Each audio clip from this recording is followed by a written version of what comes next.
What's up, guys? It's been a rough couple weeks here at the old Fat Cave. So, in case you didn't hear, we were getting some hate from the under 30 entitled white women crowd, in which they apparently did not like the name of the episode being called the All Hot Chick episode, even though we had done 2 episodes prior to this named the exact same thing, the All Hot Chick episode, Volume 1 and Volume 2, and there was no complaining. Now, apparently the climate's changed a little bit again, so I had recorded about a 25-minute video ranting and raving because I was pissed and talking about how hypocritical the comments were and the hate that we were getting was. And but at the end of the day, I just scrapped it because I realized that I'm never going to convince these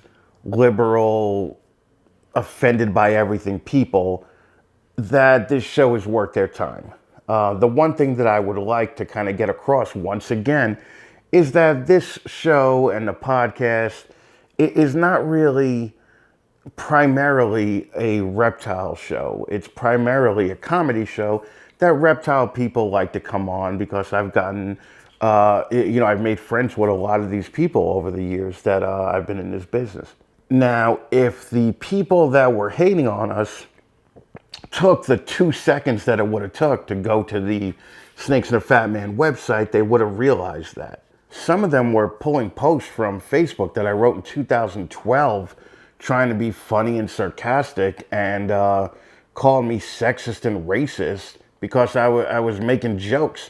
They tried to Kevin Hart me, man. The one thing that I do want to mention is that I realized that those posts were made in 2012 and it is a different time now. It's 9 years later. But the thing that I do want to say is it made me realize I was a lot funnier in 2012, man. I mean, like, way more funny than I am now. So I'm just going to say 3 things as opposed to the dozens and dozens of things I had said in the previously recorded monologue. First of all, this is the 3rd episode called the exact same thing as the previous 2 episodes. Like, is it not a compliment to call a woman hot anymore? 90% of the women that were complaining said that the title objectifies women, yet many of those women had OnlyFans accounts. So really, what's the rule here? I can't call you hot for free, but I can pay you $20 a month and quietly objectify you as long as you're making something off it. It's nice to know that there's a number involved at least. Okay, 20 a month, that's the rule, okay. Second of all, the thing that really got to me was these women attacking the girls that were coming on the show. And that just really pissed me off. I mean, I understand that when I say something, as soon as it comes out of my mouth, I lose the ability to control how you take the joke or the comment. I understand that, but there was no reason to get on all these girls' cases just for coming on the show. But what was worse was the angry men coming after us, backing up these angry women, saying, oh, I'm offended because you told the women to wear makeup when they came on your show. Dude, I mean, really, what kind of pathetic, limp effort is this, for you to sneak into these angry women's inboxes and try to get laid? Get the out of here. And the third thing is, finally, we put on these All Hot Chick episodes to actually give women a chance to let their their comments be heard and give them a platform that they ordinarily wouldn't have. And for 2 episodes now, I think that we've done that. And we're going to continue to do that, and we're going to continue to do it our way. Okay? We're not going to change the name. We're not going to change the format of how we do this. If you don't like it, off. Hopefully, people could see past the bullshit and the sarcasm and realize that this podcast and these videos and the leveling up videos are actually doing something positive for the community. And I think that we've done enough where you should be able to forgive a few TNA jokes that we make here. So after all the complaining and the angry at everything mentality, you're still not going to get rid of us. If reptile people choose not to come on this show anymore, that's okay. If I lose, fans, that's okay. If I lose guests, that's okay. I'll get a bunch of mechanics on, and I'll call this show Breaks in the Fat Man. I'll get gardeners on and call the fucking show Rakes in the Fat Man. I don't care. You're not going to get rid of me. It's just we do things in a funny way here, and it may be a little bit different than the way that you might do them. My job here is to make you guys laugh and maybe, on occasion, teach you something. And I think that we've done that. That being said, I hope that you guys enjoy this show with 10 incredible breeders and keepers who happen to all be female, and they just happen to all be hot too. This is the Snakes and the Fat Man All Hot Chicks episode, volume 3.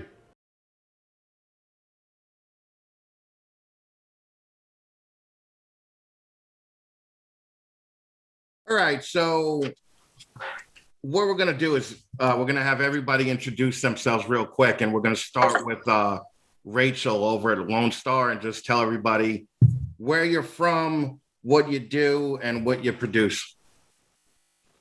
Okay. My name is Rachel Allen. I'm with Lone Star Reptile Racks and soon to be Powerful Exotics, launching hopefully here in the next week. And I breed ball pythons and a bunch of different types of colubrids. I help my husband build the racks in the business. And we are located in Manville, Texas. And how long have you been doing that? The racks, we've had the business for 1 year, and I have been collecting ball pythons and other colubrids for about 2 years. Okay. All right, Meghan, talk to me. So I'm Meghan with Wonder Woman Exotics. I'm from Nebraska, and I have been in ball pythons for about a year now. So just kind of getting started. I also have a crested gecko, debating on if I want to breed those or go down that rabbit hole or not. I just got into breeding rats as well. And like I said, I've been doing this for about a year. Okay. Alex, what's up? Sorry. Alex from Perflex Reptiles. I'm from Montreal. I breed ball pythons and tegus, and for the first season, my retic is being bred right now. And I've been doing this for 2 years. This is my 3rd season going into ball pythons. Okay. So you're not shipping many tegus to South Carolina or Florida, right? No. Yeah. All right. Liz, what's up? Yeah, I breed mainly ball pythons. We also dabble in some boas, olive pythons, white-lived. We're kind of getting into a few other projects. This will be our 7th season this year. And we also have our own rodent business as well called Reptile Bistro.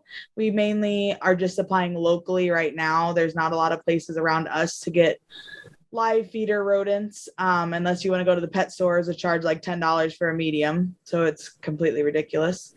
But we're just kind of branching out now, talking about maybe doing like a delivery service type thing around the area in the Chicago area as well. I'm located in northern Illinois, right on the Iowa-Illinois border.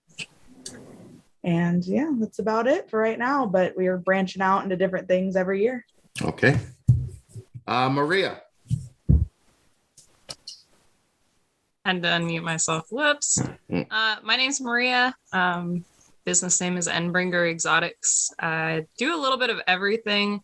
My business right now is mainly dead stuff. So like wet specimens, skulls, stuff like that. As far as the live stuff goes, I've got a few different things across the board. Of course, I've got some ball pythons, mostly colubrids right now, and some boas and some odds and ends. I've been breeding for about 9 years now, not consecutively. I've taken a big break, but hopefully we'll be producing some more stuff next year. Fingers crossed. Okay. And where are you? Oh, sorry. From the good old state of Texas. Okay. Woo! Emily. Okay, I'm Emily. I'm not really a breeder. I got my first clutch ever a week ago, which was kind of shocking because she was from the freeze and we didn't think she was going to make it. We thought it was all going to be slugs. And so I got my first clutch. I'm kind of just the tag along of Mike, which is Breezy Reptiles. I'm from Texas, but I've had ball pythons for years. Okay. Heidi.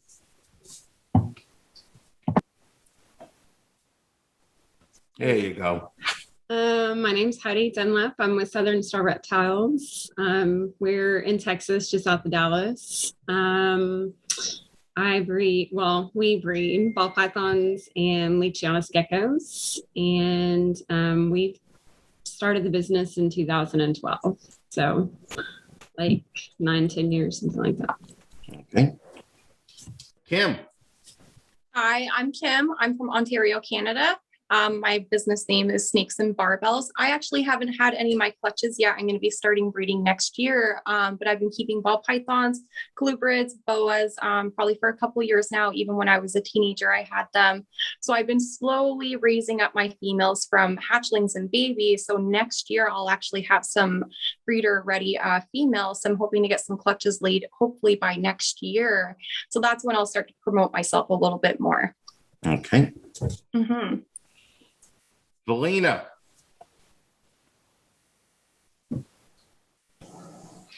I'm Valina Meeks, Heathen Herps. We keep and breed ball python, blood python, carpet pythons. Yes. We're into boas, BCI, Solomon Island ground boas, African file snakes, and crested geckos. And I'm in Georgia. All right. And some of you guys have been doing it a long time, right? So I'm going to ask just really quick because it's been such a topic of conversation. I don't want to spend too much time on it this week, but what was everybody's reaction this week? Like who got some hate, who got no hate at all?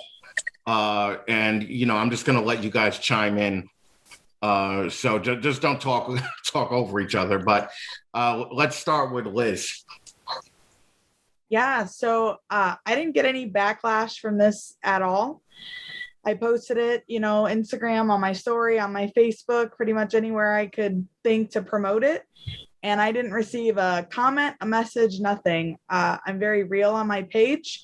This is how I look and I dress all the time, whether I'm doing lives or pictures. I don't promote myself a lot. It's more my animals over anything. Like if you go and look at my feed, there's really not a whole lot of pictures of me unless like maybe I took a picture of the friend at like NARBC shows or something like that, but it's mainly my animals. But I do have a live that we do every Wednesday called Reptile Revolution. And this is just, the normal me, how I always am. So, and I don't know if that had something to pertain to it because all my followers are very organic. So they know me and who I am. But yeah, for the most part, I didn't receive anything. I know like a lot of these other ladies Okay. happen to get. Well, let's go to the opposite end of the spectrum and ask Meghan. What was your week like? It was colorful. I'll say I did get a lot of hate. I don't know. You guys saw it. I got blasted by a few different pages and people on their stories, and it is what it is. I got interesting messages, death threats, those kinds of things, which I think is just absolutely absurd to get that emotional over a show.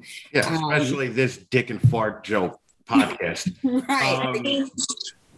But I really, did get a lot of love too. But was it a death threat like, I'm going to kill you? Or was it a death threat like, oh, I hope you die or drop dead or, I was told that I should kill myself by a pop-up account. I was told that I should go die. I was told that I'm going to have CPS called on me. All sorts of things. Okay. Okay. I'm just saying because like go kill yourself is not the same level right. of death threat as I'm gonna come kill you. No one, You know? yes, no one told me they were going to come kill me. Okay. Okay. That's And then I've noticed that the Texas women didn't get any hate at all. And I think it's because people know not to fuck with the Texas women. I mean, it's like Maria, did you get any hate? Nope. I think it might have a lot to do with the fact that we just don't care. Like, I don't know about everybody else, but even if someone were to comment something nasty on it, okay, they're not paying my bills. They're not doing the work. They have nothing to do with my existence. So I would have just ignored them anyways. I didn't receive any, but I'm not super active as a business on social media right now. So maybe that has something to do with it. Most of the sharing of the posts were on my personal pages where I post vacation pictures and bikinis and whatever. Like everybody knows me. I know Alex got a little bit of hate, right? And Kim got a little bit of hate. Yeah. Okay. Yeah, a little bit though. I think I was spared the harshness of it because I came in so late. So I think the shock really hit the keyboard warriors right before I came in. Okay. And were any of you surprised that the hate mostly came from women as opposed to men, which we thought? Really? Okay. Okay. All right. Never mind. I wasn't surprised at all, to be honest, because that's usually where it comes from. I mean, I've never really seen a lot. There were a couple of men who had, their opinions and were saying it was raunchy and we shouldn't be doing it. But at the same time, if we're supposed to be supporting each other, why are you telling other people how they should feel about a subject? Like, none of us were offended. We were laughing when you invited us and gave us the title. We loved it. And then as soon as all the hate came, I was just a little bit surprised. I'm like, it's not even, it's not including you guys. So it has nothing to do with you. So why are you so offended by something that is not your business? Do you know what I mean? It was just weird. Okay. I was a little surprised. I didn't realize how catty the women would be. I mean, I knew women were catty. Don't get me wrong. I'm old enough to know that. But then I talked to Brittany Gobble, and she was like, "Women are the worst, dude." Like fucking.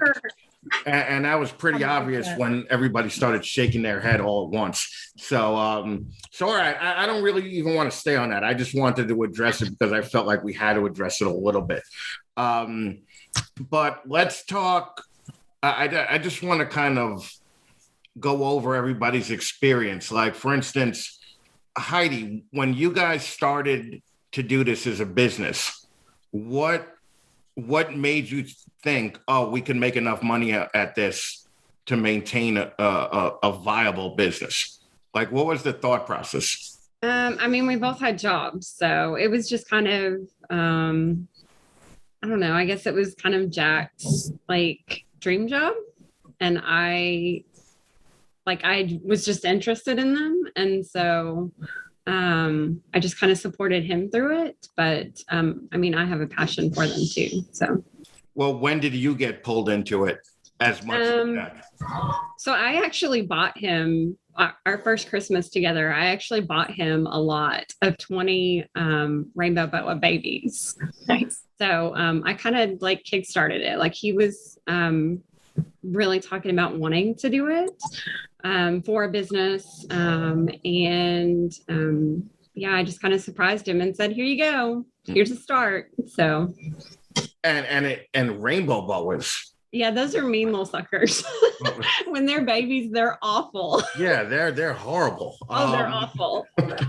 They're definitely not ball pythons. When did you guys move to ball pythons? Because obviously you didn't think I could make a living out of breeding rainbow boas. No, I mean, we had some already, but we had a couple as a pet. And it just kind of started from there. We did a lot of research. We did a lot of we did a lot of planning and stuff before we ever decided to even keep ball pythons like in mass. So Right. Okay. All right, Rachel, what about you? Like when did Robert start Lone Star, and did you have anything to do with that, or did you come in after it was already started? So we started snakes 2 years ago. I had always liked snakes, and he was absolutely against it. And then I get a call one day when he's working in El Paso. Hey, I just bought a hog nose, and I'm like, oh well, I get some ball pythons now. And of course, it just spiraled from there, or went up, however you want to call it. I think it's fantastic. And then Lone Star Reptile Racks was actually started due to the fact that we both, within 1 week of each other, lost our jobs due to COVID. We were furloughed. I never got mine back, and his released him in July of last year, and he had started by building rat racks. And then somebody said something about PVC, and his background is carpentry and cabinet making. So he's like, I can do this, and we turned it into a successful business to completely replace his income. And as of a few weeks ago, I was able to quit my job cleaning and fully focus on Lone Star Reptile Racks and Powerful Exotics. Okay, so now what are you doing in the rack business? Like, if I went into the shop, what would you be doing? Making signs, actually. We've posted a few up on our page with the scrap pieces left over from the PVC. Instead of throwing it in the trash, we I decided saw to those, turn it yeah. into something useful. Mhm. And we've been making signs. I make most of them. The guys and Robert do jump in. I can put a rack together. I can put heat tape in. Whatever I need to be doing, I can be found out gathering all the totes from Target, walking around with 2 baskets full and loading the whole back of my truck up. Okay, yeah, no, I just want to say, so you've been doing it 2 years roughly, but you've been keeping for a while. Keeping for 2 years, doing the racks for 1. We just hit our 1 in Amarillo.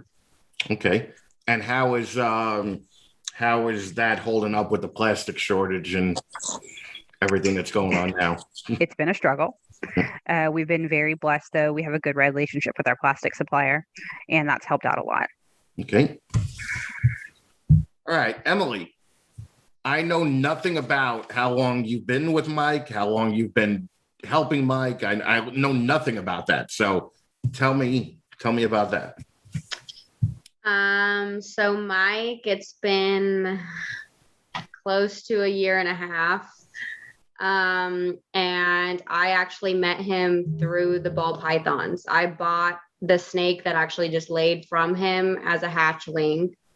And that's pretty much it. I mean, he's been doing it for so long. I never thought of breeding snakes. It was not something I was really interested in.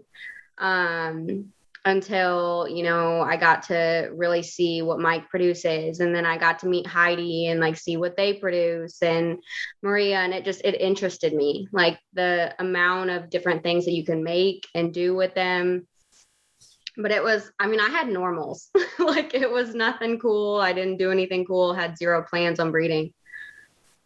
That's what I think is funny, is everybody basically forgot that a normal used to be cool. Yeah. But now it's like I could get a normal for $3, right? So I remember my first normal cost me $140 from the pet store as a baby, and that was a male. Okay, so yeah, mine's a male and it's $60. Yeah. And Mike has been trying so hard to get me to get rid of it, and I just can't. It is useless, but it's like the rarest ball python on the planet now. Just finding a normal. That's Liz, you've been doing this for a while. Yeah, I've been doing this will be our 7th season.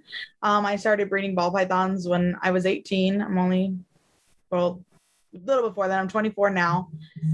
But we started this, and it kind of, I got one and didn't really plan on breeding, and then started looking into them and realized that there was a whole community and industry behind this. And slowly gathered up some more animals, ended up buying out a local collection from a guy. I went from 6 snakes to about 56 of them. I was working full-time and going full-time to college as well. Kyle was as well. And I just kind of decided that, one had to give, and we actually talked about selling out of the snakes completely, and we ended up going to our first Tinley. And that's when I decided that we were going to go at this full bore. I quit my job as a computer programmer, which at the time it's a really good job, pays really well. And I didn't tell Kyle that I was quitting. He was working third shift as an animal emergency clinic at the time. And he just came home one day and went to bed like he usually does at 1 a.m. And he woke up and I was still in bed, and he's like, "You slept through your alarm. You need to go to work." And I'm like, "Oh no, I quit. And I'm going to breed ball pythons full time." And I cut our income at about 60%. And that was about 4 years ago. And I've had a couple little part-time things here and there, kind of a jack of many trades. I've worked lots of different places. But as of last year, I am full-time with the ball pythons with no sight of going back to working part-time anywhere or really doing anything on the side. So I just kind of jumped in it head first and said, we're going to swim or sink.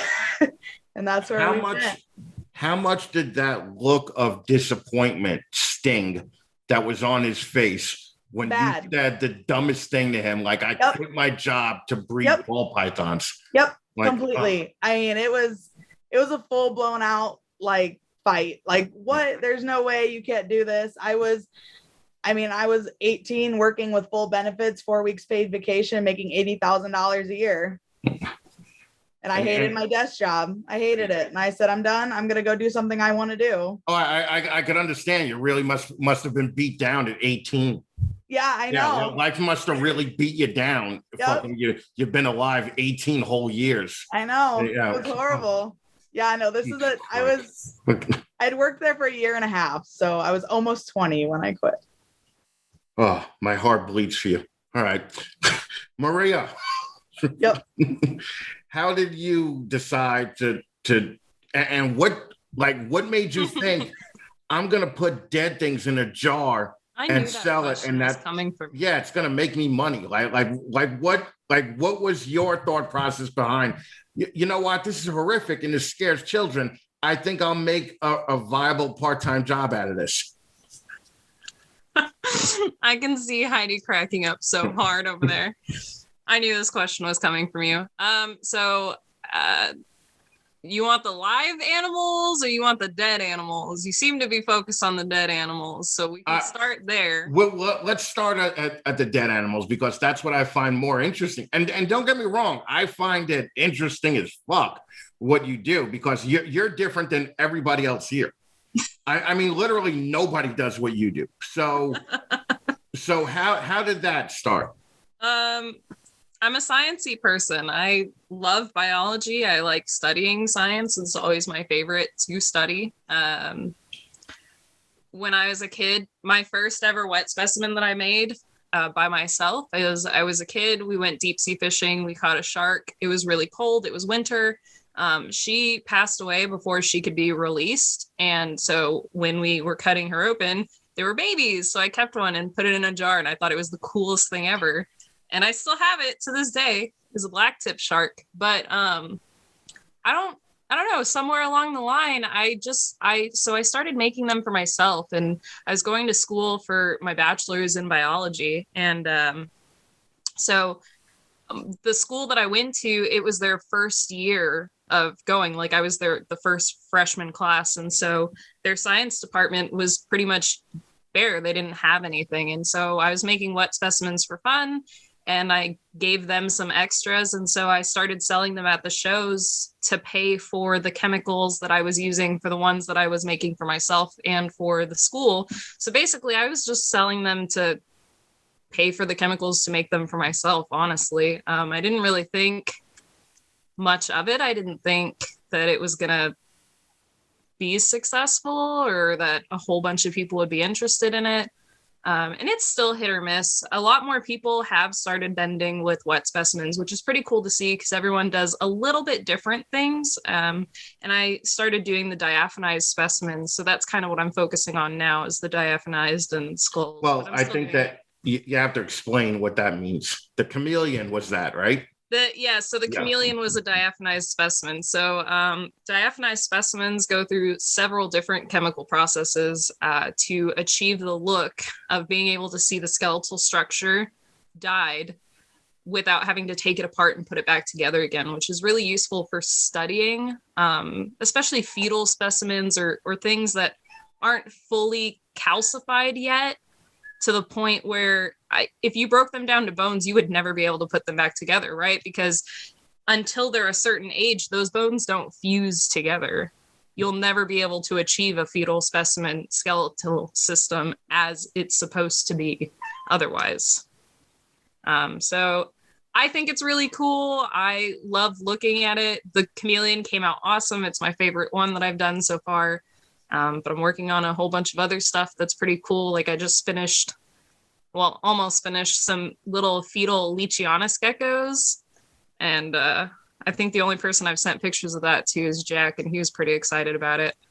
I think it's funny that everybody in the room is shaking their head yes, like they know anything about what you're actually talking about. So Marita just said she's logging on, so we'll have her here soon.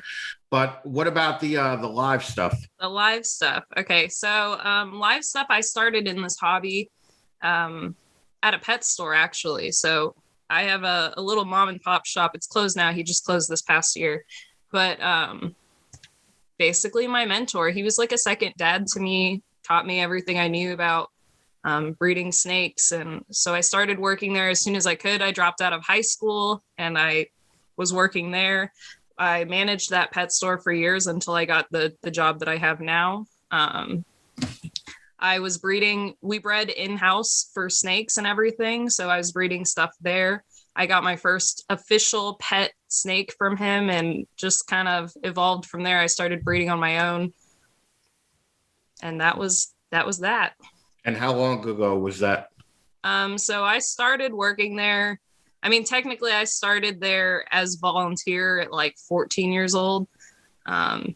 Started working there officially at 16. And I got the job that I have now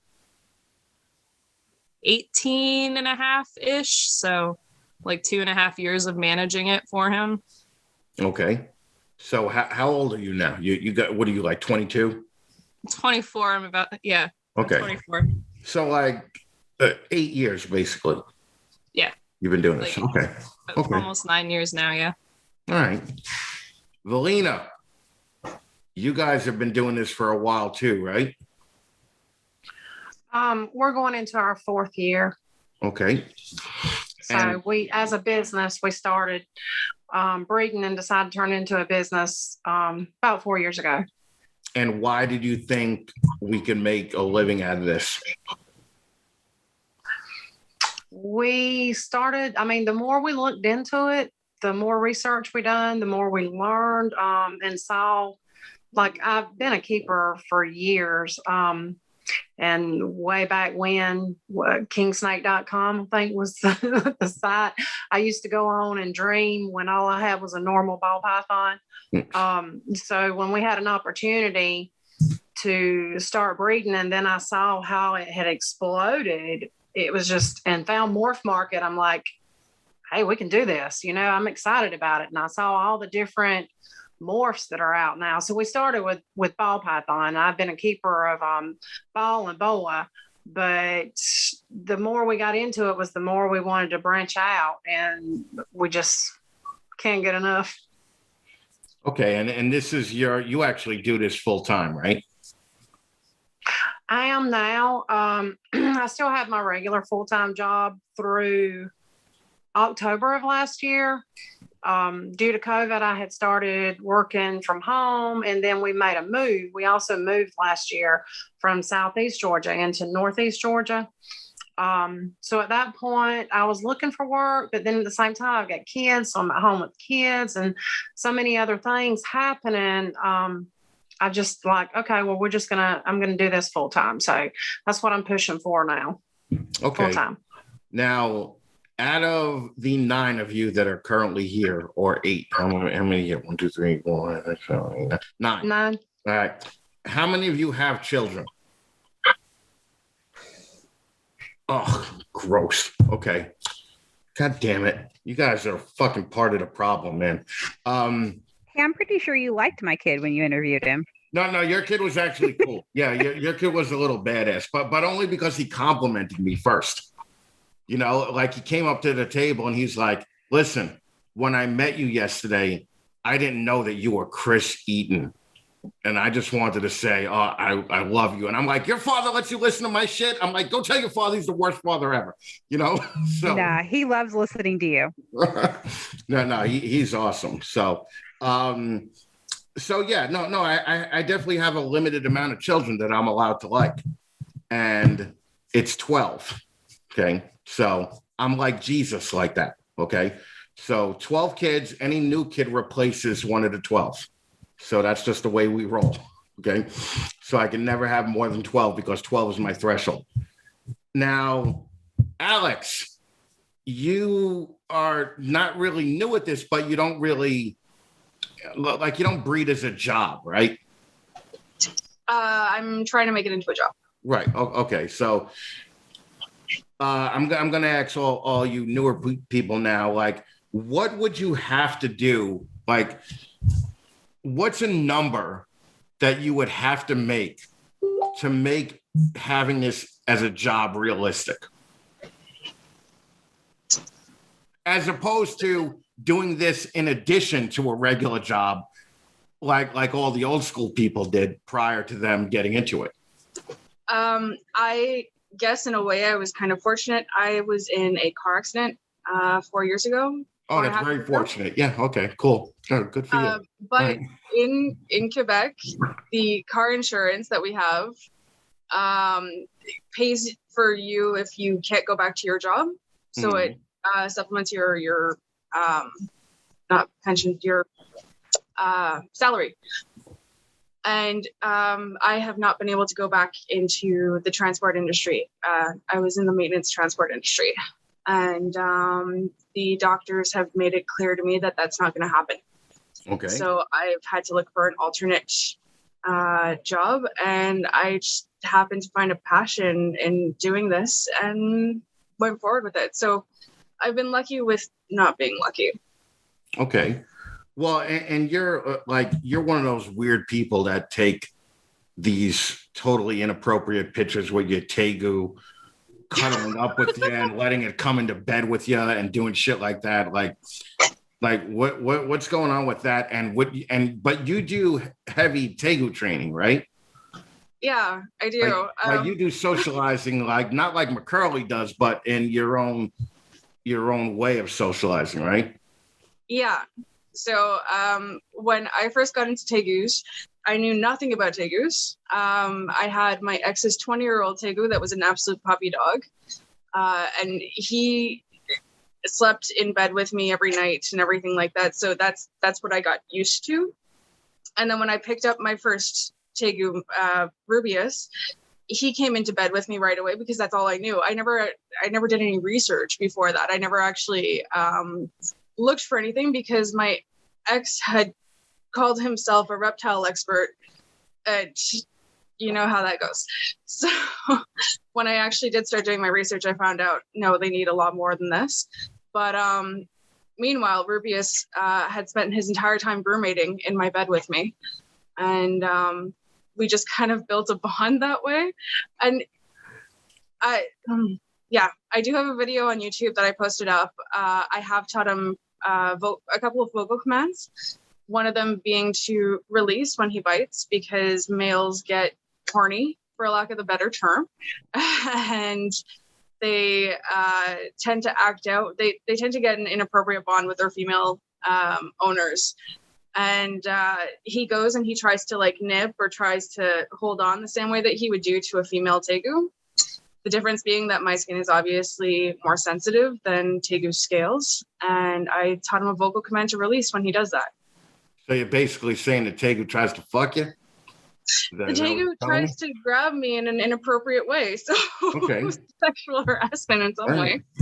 Well, and I'm going to ask the obvious question that everybody in here is thinking, but they're not asking you. Like when a tegu shits in the bed, it has to be way worse than when like a dog just shits in the bed, right? Okay, are you ready for this? So he doesn't shit in my bed. Neither does the iguana. The iguana doesn't shit in my bed. But tegus are able to masturbate. And whenever I've had sex in my bed, whenever he's like in his breeding mode, he'll go in my bed right afterwards and he'll Jesus masturbate. fucking Christ. No, we're good. We're just so you know, we're good. You asked. Yeah, but I wasn't expecting like that answer, you know. I should have did the fucking holy shit. All right, well, I hope your horny tegu and iguana are doing fine. Okay. You kill me. Meghan, what will be the point when you decide you want to, like, what's your 5-year plan? Do you want to be Kabilka and you want to do this for a living, or are you happy with having a job and doing this, you know, on the side? So no, I want to do this full time. I do a couple of different things. One of those, I have my own life coaching business with a specialization in relationships. So I'll probably always do that as well, just because I enjoy helping people. But I do want to breed reptiles full time. If you go on my Instagram, you'll see my daughter, my 9-year-old daughter is, she has her own kind of side business piggybacking off of mine. She's into this and getting into it and has her own breeding projects as well. So that's kind of my goal, is to set up, you know, a good structure for not only myself, but my kids to take over when I want to be done with it. And how long do you think you are away from doing that? Because it's my opinion that new people coming into this have no idea how long 2 years actually is to raise up a female and actually use that female to make money. Because most people that you see that are all gung-ho in the first year, they're kind of petering out in the first 14 months. And by the 16, month mark, they've basically sold off their collection for a third of what they paid for it. So what's your plan as far as, making this a business, and how old are your snakes now? Like, how long do you have to wait before you'll see the first dollar of return on it? So I did things a little bit differently, I think, than some people did. I probably researched and watched, JKR and Billy and, a couple of different other people, and did as much research as I possibly could for probably 2 to 3 years before I even got my first snake. So everything was pretty well thought out. I do have some male ball pythons that were complete impulse purchases because they were pretty and a good price. So there is that. I probably realistically won't be able to go full time for another 4 or 5 years. I have hatchlings. Well, yeah, pretty much. I have some that are hatchlings. I have 2 girls right now that I am breeding. I have one that's in her pre-lay shed. So fingers crossed, I'll have eggs here in the next, 30, 45 days from her.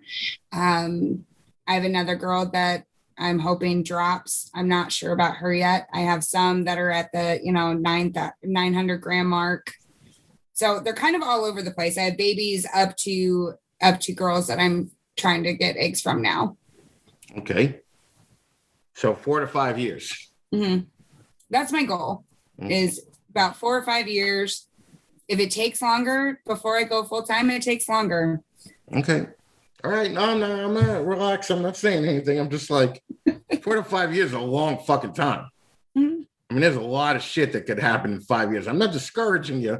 I'm just saying, like, 4 to 5 years to make $1 is just, that got to be the not to make $1. I'm hoping to make $1, here in the next couple months. I'm saying to go full time, it'll be 4 or 5 years before I'm, give up my 9 to 5 job. All right. Well, call me when you sell your first snake and we'll give you a shout out. Okay. That goes for everybody. Kim, can you get through this question without giggling? Because I've been watching you and you've been giggling. I will try. Sorry, I had to unmute myself there. Sorry, what was the question? Holy shit, are you kidding me? Fucking 8 other people fucking answered this. I'm kidding. Okay, so I don't know. My goals, I'm not trying to turn this into like my full-time business because I know that's going to be a long time. I'm hoping for it to be a hobby business for the next couple years. I actually got influenced by Chris Ward, and he's introduced me into all these morphs and kind of educated me and guided me through along the way. So I started growing all of my females right from hatchlings. So I have about a couple that are about 2 to 3 years old. I'm hoping to get them, at least 2 of them, going within the next year. I do have some males to go along with them as well, but this isn't going to be a business of mine. Like a very financially sufficient business of mine for a long time. I do hope one day, maybe in the next 5 to 10 years, like that's kind of my plan, to start being a little bit more less frugal about it and start investing more money towards my business, right? But as of right now, it's more so like for fun and hobby, and let's see what I kind of get out of it.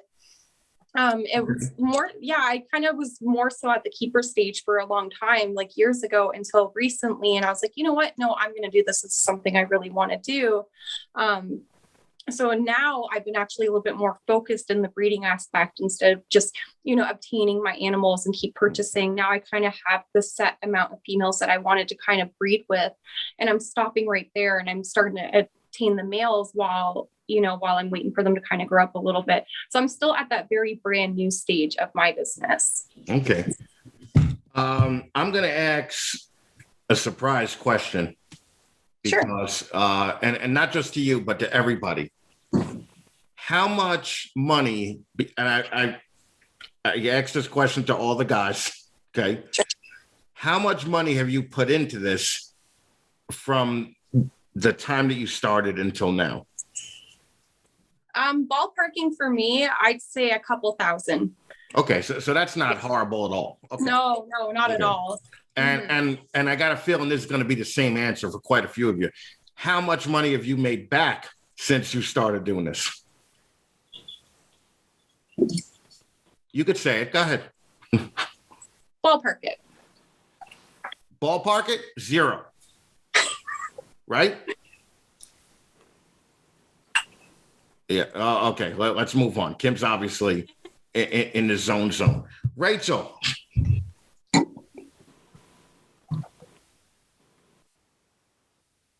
Alrighty.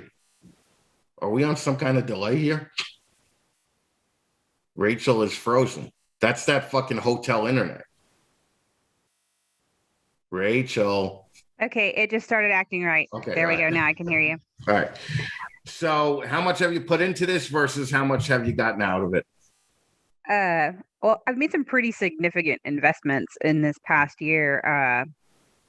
We're into it pretty good. I had my first 8 clutches last year and have sold all but a few. I did have some issues with the freeze, having to keep a clutch alive during the freeze with no power.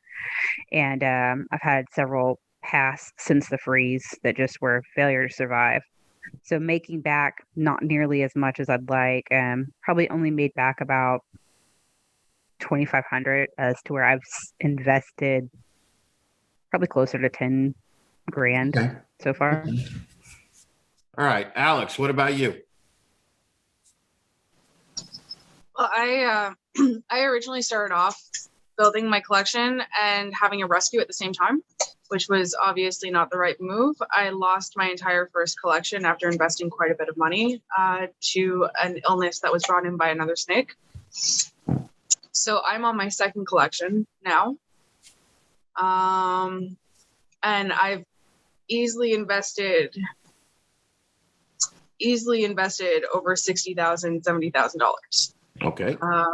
What I've gotten back was a lot of healthy animals to put up for adoption, but monetary wise, I've gotten, say, probably about 2,000 back that I haven't invested. Like, yeah, no, I'm in it. I'm all in now. I've gone too far to come back. Okay. Well, if somebody asks you in the future, how much have you put in? And you say 60,000. And then they ask you how much you made back. And your answer is actually 2,000. The correct response is nothing. Okay. I've made back nothing.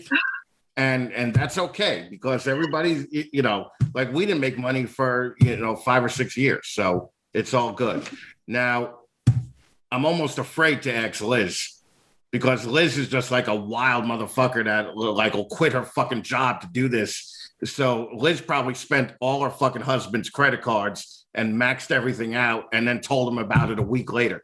So Liz, how much have you put into this versus how much have you gotten back? And you've been doing it a while now, so I would assume your answer would be a little different.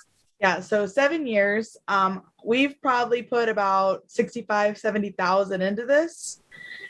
And I've probably made in total just over 100 out of the 7 years we've been doing this. So we're in the black as of last year. So pretty happy with that. So for 7 years work, you got 30 grand worth of cash in your pocket. Yep. Probably averages out to about $1.85 a day. Good job, Liz. Good job. Maria. Don't even ask, right? Yeah. The best answer is I don't want to know, and I have no idea. Okay. You never turn the volume down on your computer, do you? All right. That's pretty much my answer. I really don't know. I took a big break. A lot of big life events happened, and I sold off most of my original collection. Wait, hold on. We got to shut Marita up. Let's see. There we go. Okay, continue. So I'm building back up now. Some of it is some shared projects. Some of it's my own stuff. We're definitely not cheaping out on this collection building back up, though. I originally, when I started way back when, I kind of did what everyone else did. Oh, that's really cool. I want that. And had like a million different species all over the place. So I had retics and berms and all sorts of crazy stuff. Now I'm a little bit more focused on projects. So spending a little bit more money at a very rapid rate. So I don't have a definite answer for you. It's a lot of money, and I've made basically nothing back yet. So I love hearing that. All right. I think that Emily got it down pat, where Emily's like, fuck it, I'm just going to start banging a dude that already spent the money, and fucking, I'm just going to enjoy the profits of it. So would that be correct, Emily? I mean, it's an added bonus. Okay. You tell me you got your first clutch? Yeah, I did. It's not muted. They can hear you. No, I personally have probably only put in like $5,000, and I might get 1,500 from this clutch, but that's about it. Okay. Well, still 1,500 is still something.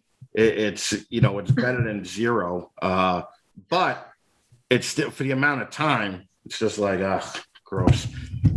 Heidi, I don't even want to ask you, because I know the number is going to be fucking astronomical. It's pretty big. Yeah.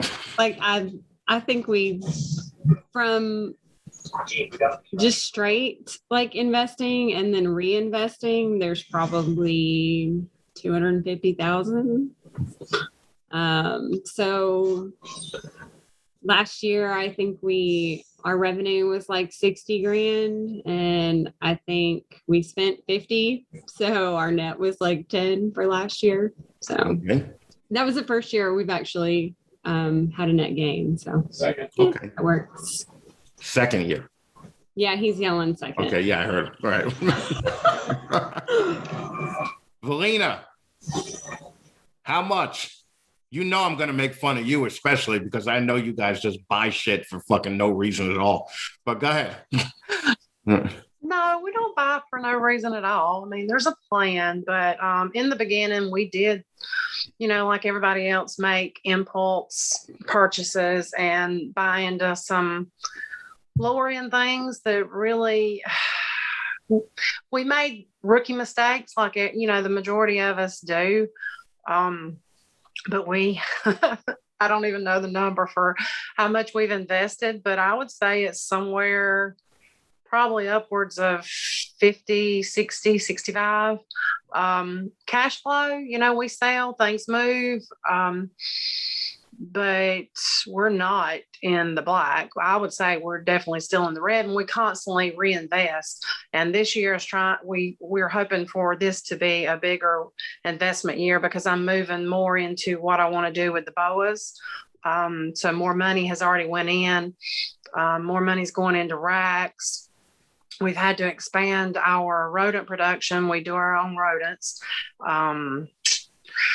So hopefully if everything this year goes by the end of the calendar year, we might get to the point where we could see some black, fingers crossed. If not, I'm hoping, and our plan was 5-year plan, by the 5th year, we wanted to have, get to the point where we were having more of a return. So we're constantly growing, constantly reinvesting. But we're not in the black. We're still in the red, but we're getting closer. All right. Well, Valina is the Georgia Reptile representative, just so everybody knows. So anybody in Georgia, Yes. go to Valina for Reptile. Meghan. Thanks. I didn't even think to promote myself for that, but I didn't either. I'm the Illinois representative. There you go. I want to thank you guys for Reptile being a main sponsor of mine, and you guys just casually mentioning it on the back end and not even considering like maybe I should make a big deal out of this. Thank you. Good preparation, guys. Awesome. Meghan, how much? Well, I'm getting Reptile from Liz. Does that count? There's my shout out for you. Yeah, no, there you go. All right. But I'm more curious about the money that you've dumped into this versus the obvious nothing yet, but hoping to. So go ahead. How much have you put into it so far? I have put in, I think I'm in between the $6,000 and $7,000 mark. Okay. And how much might you get on this upcoming clutch? You've been on Morph Market and you're like, oh, the best that I could get out of this will be $1,000 snake.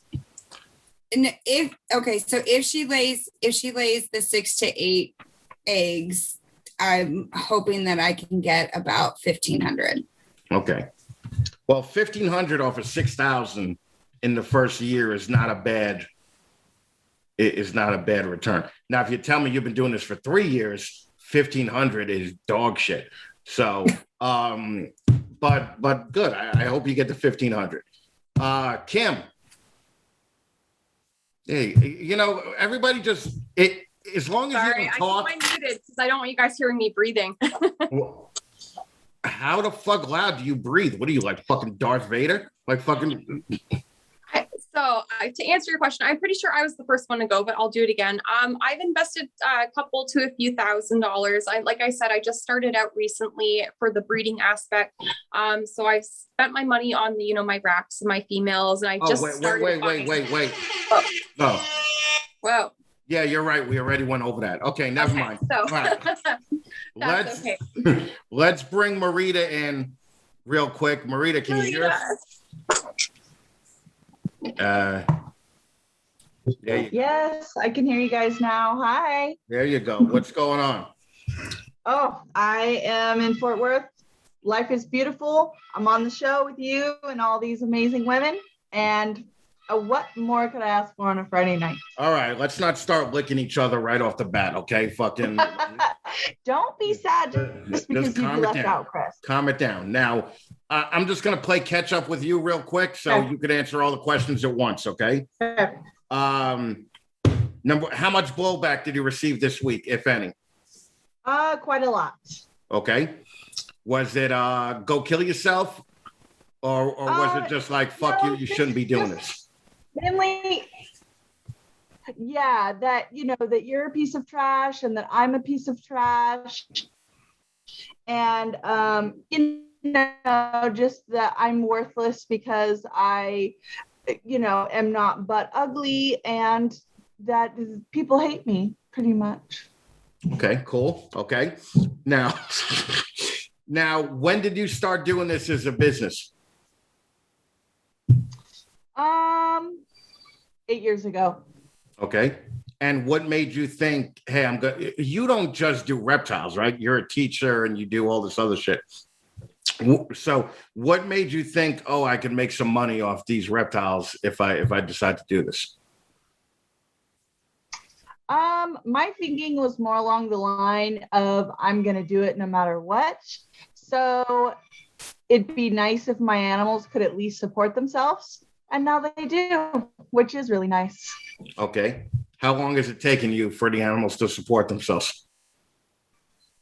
Probably 3 years, and still a lot of years.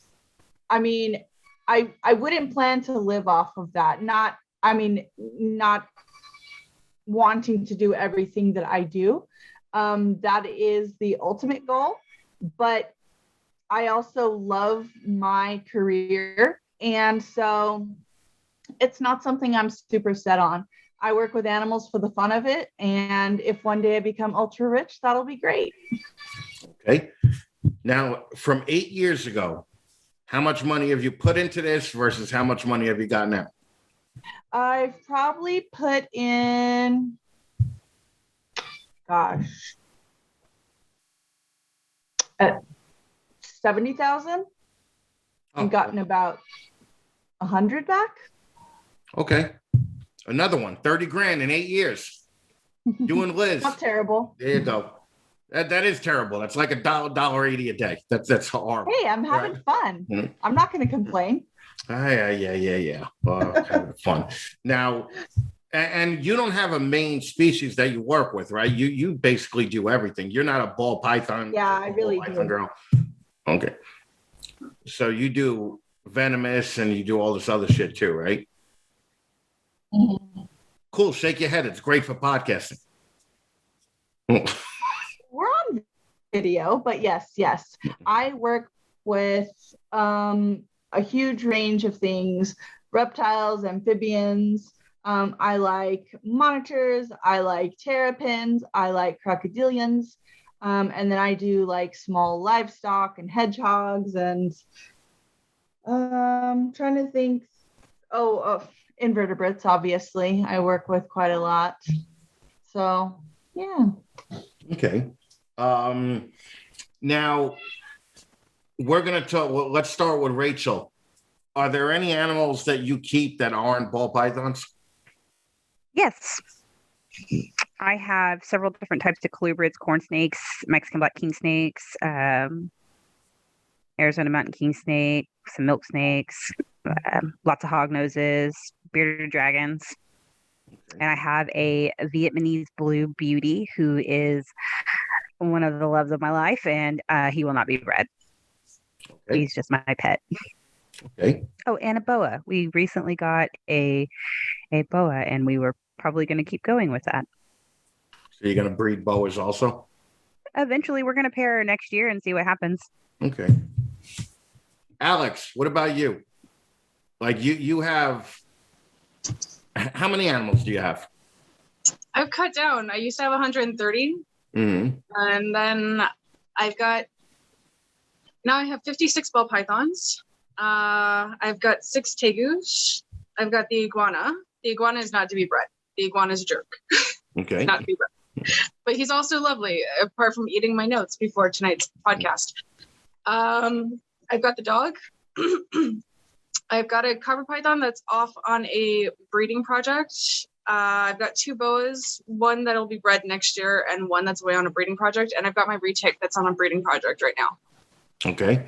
And your retic is with another hotshot Canadian girl, right? Yes. Yeah. Jennifer Klim. Yeah. Jennifer. She's fantastic when it comes to the large stuff. Okay. She's great. Okay.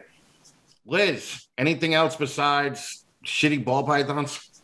Yeah, so I have ball pythons, of course, and then I breed, we're going to start breeding olive pythons. I just recently got a northern white-lipped. I started breeding boas 2 years ago. I have a couple Burmese just for pets. I have an Asian water monitor that got left on my table at an expo. The guy didn't want him anymore, and he's an absolute puppy dog. I have an albino blue tegu. I have a tortoise. I also breed sugar gliders, chinchillas, and hedgehogs. And then we do the rabbits and rats as well for feeders, and the rabbits as well as pets. So, and 2 bearded dragons.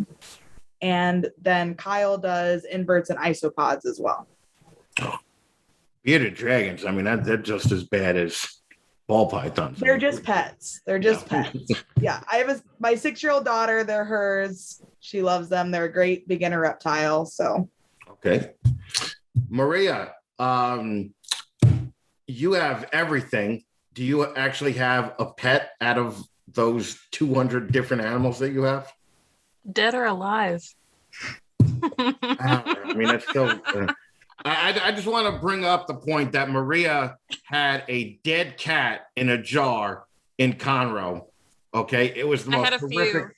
Yeah, it was the most horrific thing that I've ever seen in my life. I'm pretty sure there were 4 dead cats on the table. What were there really? Were there 4? I don't remember. Yeah, because there was the furred one, which is the one you're talking about. Yeah, the furred one was horrifying. And then there was the fetal ones, and then there was also the diaphanized kittens. All right, do you have any? Yeah, you have a dog. Okay, moving on. Emily. Emily has 13 dogs that she's not going to breed, right? I have 4 dogs. I foster dogs a lot. Right. I've taken a break, except I kind of got conned into pet sitting 4 puppies this weekend. Yeah, conned into it. But I'm taking a break from fostering. Besides that, I mean, we've got 4 dogs, we have 4 cats, we have a chameleon, we've got leeches, a gargoyle. We had a tarantula. It's gone. I don't do spiders. They freak me out. We got it for Brody. Told him he had to take care of it. He didn't. So we found it a new home. What else? That's it, right? I have a breadlie from Corey Martin. Rat snake we found in our driveway, but that's about it. Nothing too crazy. Yeah, no, not at all. You just rattled off 35 different fucking animals and nothing too crazy. Okay. All right. Heidi, do you have a dog? Do you have anything not ball python in your house? Well, I have leeches. Okay. I have leeches, so I breed leeches. Yeah. We have a tortoise. We have a leopard tortoise. I have a tarantula. She scares me to death, but she's still here, and I managed to keep her alive, so I'm happy with that. I've had other animals, like just different reptiles, and then we have saltwater aquariums. Oh, all right, that's different. Valina, I know you have to have fucking like pigs and fucking llamas and shit like that where you live. What else? What do you have that you're not breeding? You're like a cow. We have no, maybe one day. We have dogs. 4 dogs. We just got 3 dogs. We just got a new puppy. 4 cats. Fish. Damien just got into betas because we have Georgia Royal Python Kingdom, and now we have a Georgia Beta Kingdom. But wait, I was going to say, did Damien just get into beta fishes because Bob Vu got into beta fishes? Yeah, okay. Pretty much. Everybody, I mean, it just kicked off, and he had beta some in the past, and he's like, I gotta have another beta. So, and I'm like, no, we don't need any more fish. He works near Atlanta, and come home with beta. So now we got a beta set up in our bedroom. I don't understand. Aren't the beta fish the fish that they used to have at the carnival that you would throw the fucking ping pong into? No? Those were goldfish. Oh, that's goldfish. No, they weren't goldfish in my fucking. Could have been goldfish of some sort, but yeah, betas are different. Oh, but my daughter has a couple of tarantulas. I've got axolotls. We got a bearded dragon. Things like that we won't breed, but pretty much any snake that we have, we have breeding plans. Okay. Meghan. You're right about Meghan. She really just looks like a fucking still photo. And okay. Beautiful. Right. Thank you. So my family has horses, which we're not breeding those, I don't think is in the plans. My son, I'm giving him an axolotl because that's what he asked for.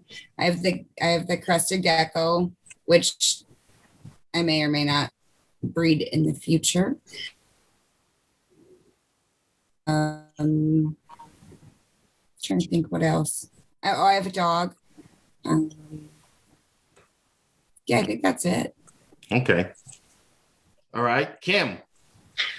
Okay, so I have a couple cats. I have some rats that are just pets. I'm not getting into breeding anytime soon because I don't have the space for it. I have a hedgehog, some colubrids. I keep tarantulas. Actually, I have quite a few of them, some new and old worlds. And I try to breed my own crickets, but sometimes it doesn't work out and they all end up dying on me. So it's not going very well, but something that I've been looking into to save some money for all of my tarantulas, but I've been actually steering towards mealworms, and I've been trying to successfully breed them because my animals actually eat them too, my rats and my hedgehogs. So it's kind of benefiting me. I just chop them in half for all my tarantulas.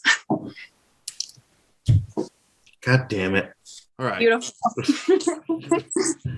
Marita, I know you have fucking 800 animals at your house. What do you not breed at your house? There we go. Dogs. We don't breed dogs, and we only rescue dogs. I have one Asian water monitor that's not paired up, but I'm looking for a lady for him. I have one African pygmy goat that I'm just bought 2 does for, but he's by himself right now. I really don't buy reptiles ever. I have one Mata only that's a big, large female. But basically, if we buy a reptile, it's for the purpose of reproduction. If we buy a domestic animal or rescue, because we don't usually buy dogs or cats, it's just to rescue them. So pretty much anything that's a domesticated pet, we don't breed. Okay. So now I'm curious about all you people with the fucking 80 animals at your house. When an animal gets sick, do you guys just not even call the vet? You're just like, fuck it. If I called the vet on every sick animal, I'd be fucking broke. So this thing better get better on its own or it's going to die. Or do you actually call the vet for every sick animal that you have? Why do you think I'm broke? What? No. I'm just saying. Like, it's just a little ridiculous that, you got 200 animals. You're not going to call the vet on every one of them if something goes wrong with them. I mean, that's just practical. Like, obviously, if we have something like a rat or a mouse or something, because we've bred our own feeders for a long time, obviously that's an animal that can be humanely euthanized. Exactly. For the most part, if we have like a reptile that's sick, a lot of times it's the same type of treatment. Usually we'll treat at home. And we have friends that are veterinarians that if we're like, hey, would you do A or B? They'll be like, yeah, just do B. Livestock and pet animals like dogs and cats, we do. And we do take animals to the vet if it's outside of our scope. But I don't take my tarantulas.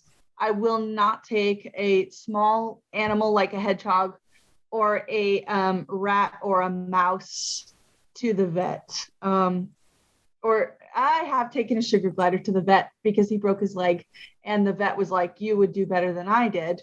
And so that's my answer to that. Okay. All right. I'm not going to dwell on that question because I think all you people are ridiculous. But anyway, so let's just talk about, I'm going to start with Meghan. What do you think is right in this hobby and what do you think is wrong in this hobby? Like just pick the top one thing that you think is right and pick the top one thing that you think is wrong. Well, they kind of go hand in hand. So the community that I've built and the relationships that I have built in this community are phenomenal. absolutely amazing. And I consider a lot of these people my family. I'd bend over backwards. If they need the shirt off my back, great, they're going to get it.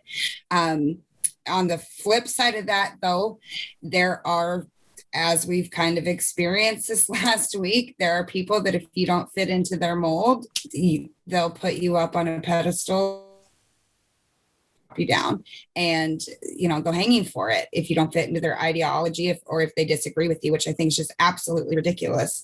So in one aspect, it's the community is absolutely the best in any industry that I've seen. But that, if it's not fitting with some people, then it can be the worst. So. All right, Marita, I know you have a lot to say about this, so I'm just going to let you go off, but I'm going to cut you off after 5 minutes. So let's. Okay, since there's so many amazing women on the panel, I am going to keep it short.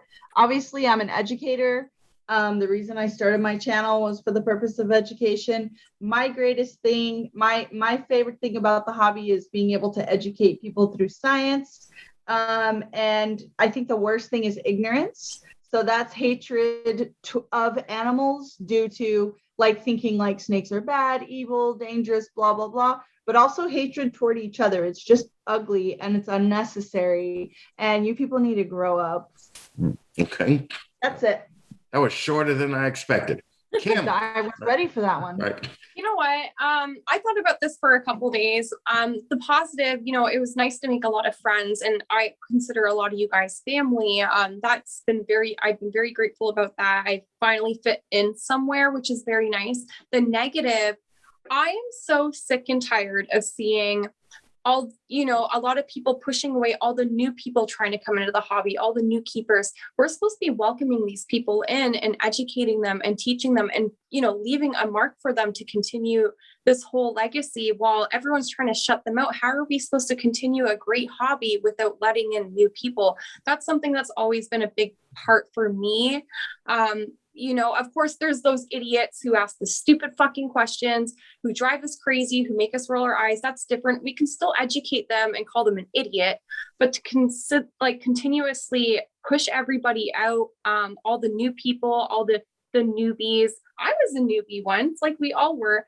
I think we should be setting a better example. I'm not saying everybody, I'm saying as a general though, even the veterans, we should be setting a better example and trying to teach them and maybe, give them something to continue on when we're all done with this. That's always been a big thing of mine. I run a lot of Facebook groups. I know, haha. But watching everybody attack everybody all the time for such a new question, like we've all been there. We've all asked stupid questions before. Maybe educate them before belittling them. Of course, like I said, some people deserve it, but not everybody. And sometimes I'm a little offended by that, right? I don't know. That's just me. We can do better. I think it's funny that people will get on new people for keeping a ball python in a tank instead of a rack. And you all started there. I mean, Donato has a ball python that's 35 years old that he's kept in the tank his whole life, and that ball python is still, alive and kicking. So, Valina.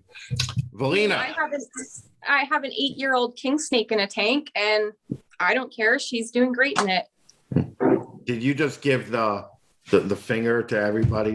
Yeah, because a lot of people have said it was a very bad practice of mine, and I'm like, whatever. It is what it is. If it's not broke, don't fix it. Exactly. Valina, best and worst thing. I agree pretty much with everything that the other ladies have said. Best, I would say, is the familial type community that we have. I know in Georgia, ours is just freaking stellar. Texas, everything I hear is the same. And as a whole, in the nation, I feel like there's so many people have come together for great causes, and like everything that was done for Chase was just, amazing, just phenomenal. And that it's awesome. I think that's the best thing about it. pretty much we've been able to get help. If we have questions, there's people here that don't mind helping, that have given great advice. The downside, I think probably the worst thing about the hobby is the people who are flippers, scammers, people that are only in it for a quick dollar. They don't care if they bring something to a show and there's this kid who has saved up all his money and he's so excited, she, whatever, this little kid that's so excited grabs this animal, goes home, and within a week it's dead. Things like that. That's a problem. But I don't think that that's the majority of what goes on. But that's one of the things I know that we've witnessed. And like the Facebook groups are really big with people that are new coming in that don't know how to properly research or ask the right questions often enough, and get got, and lose money, or are sold sick animals that are sold something that it's not what they were told it is, and they don't have the knowledge yet to realize that. Even myself, early on, I had some issues like that in the beginning, but it didn't take me long to realize and to correct that. But I think that's an issue, is scammers, people that are flipping and just don't care about what they're doing. All they care about is a quick dollar. But I think we can combat that by constantly, the information that we put out, doing things like we're doing now. That's amazing. The fact that there's so much, I know there's not so great stuff that's on YouTube, but there's a wealth of knowledge out there, YouTubers that are putting out great information. But my 2 cents. I think the best way to fight it is just not to go to Repticon shows. But okay, your way may Oh, work no, too. yeah. All right. Heidi, what do you think? I mean, so hands down, community is the best. All of my best friends, my brothers and sisters are all in the reptile community. We spend a lot of time doing reptiles. So, I mean, that's just kind of where we're gravitated to, I think. The worst thing's kind of hard. I don't spend a lot of time on social media, on Facebook. And so I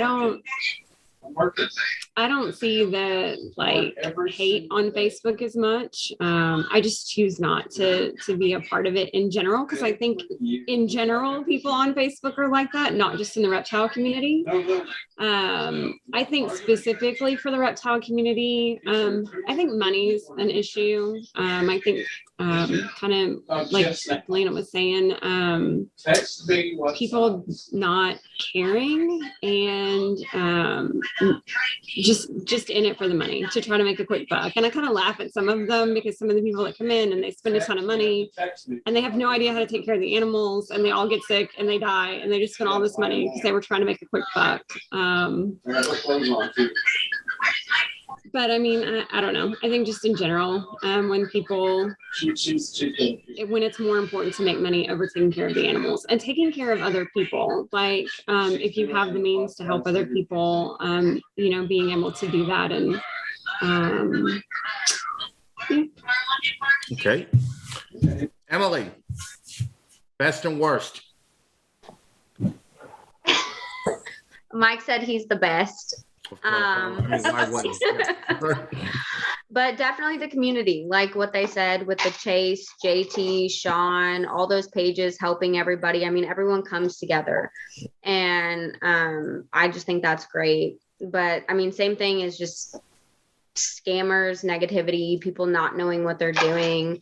I mean, Mike came home from a show one time and told me that someone bought his snake, put it on their rear view mirror, went inside a show for 2 hours, then came back and said it was gone.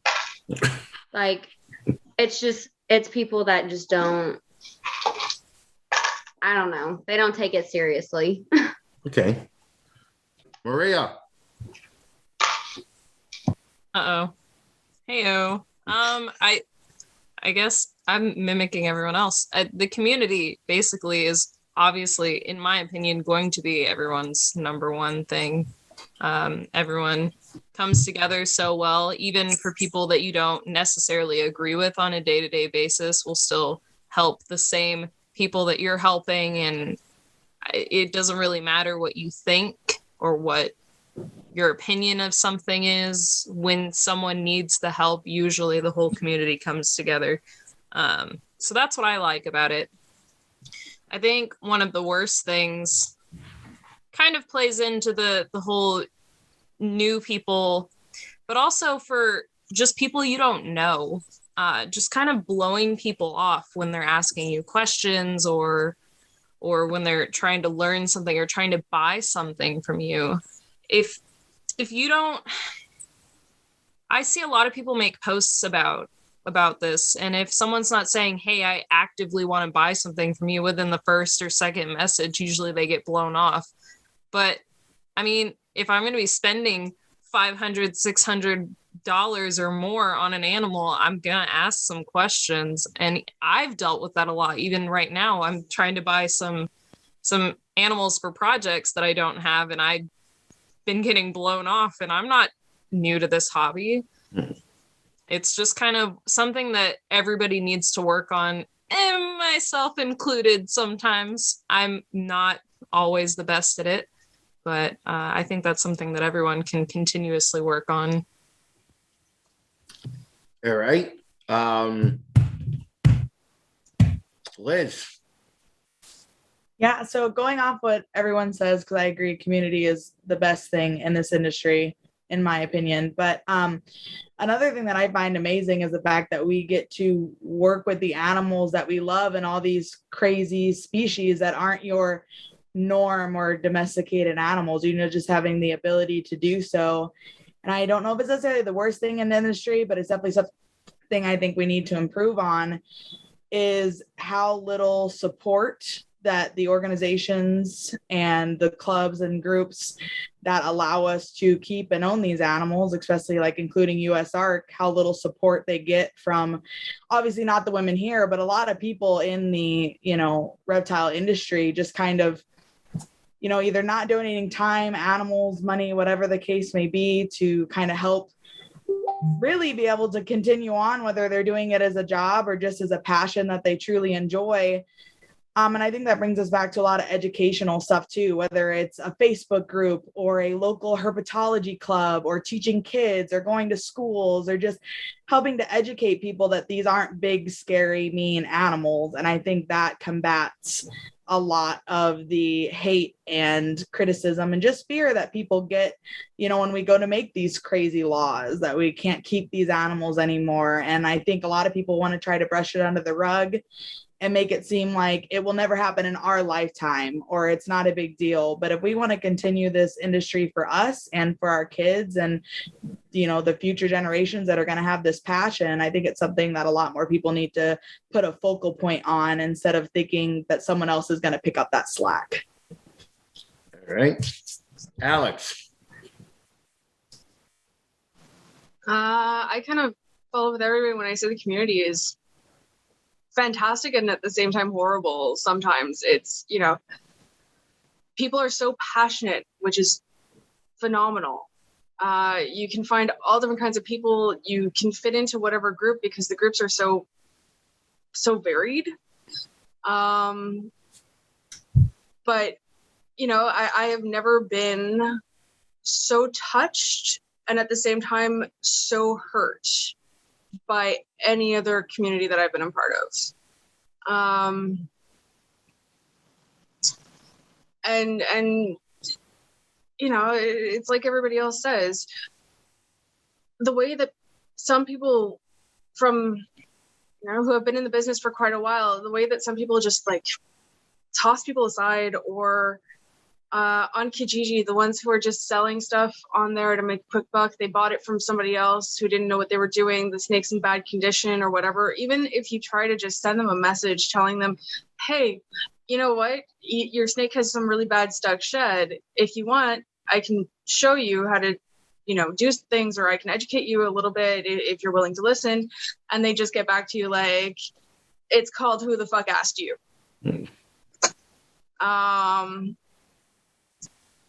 But ultimately, the way that the community does come together is amazing. Like, the amount of times that I've been in a terrible position over the last 2.5 years going through all this stuff.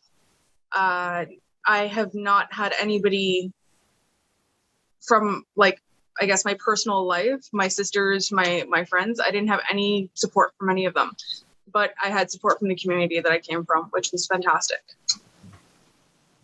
All right. Rachel. Yes. Best and worst. The community, like everybody has said, is definitely the best. I spent a year getting to know some people before we ever vended a show. Sorry, Otis is barking in the background. And I enjoyed developing those relationships. And since I've been vending, they've been so much better. And I've got so many good pieces of advice from so many different people. Hold on just a second.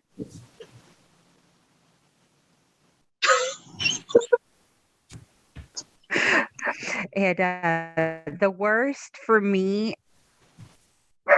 I hate when it's not necessarily people in the community.